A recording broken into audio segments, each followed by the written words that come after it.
that gold is one of the few items in the world that can maintain its value.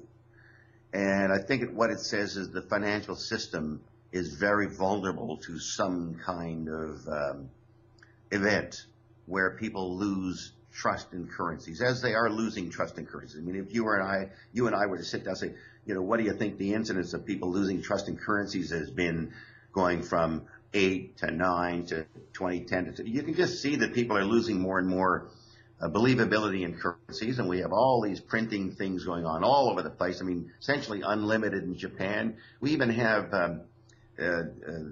Janet Yellen, who might be the next chairwoman of the Fed, suggesting we shouldn't even put a termination date on the printing anymore.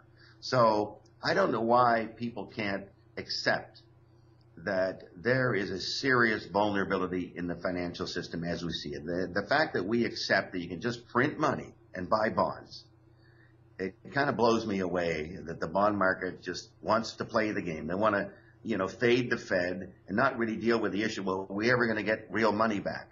And I suspect they won't get real money back. Obviously, you think there's going to be some sort of collapse or some sort of calamity. What's your time frame? Well, Greg, you can't tell because, we nearly had a situation in 08 when Lehman went down. And the Lehman event is a very unusual event relative to recent history. And the unusual thing about Lehman, it was a liquidation. They allowed it to liquidate. So we got to see what things were really worth in a liquidation.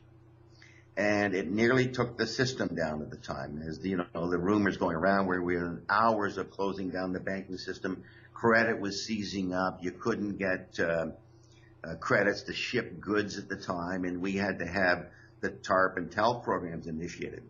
Since the Lehman event, the central planners have learned we cannot allow a liquidation anymore.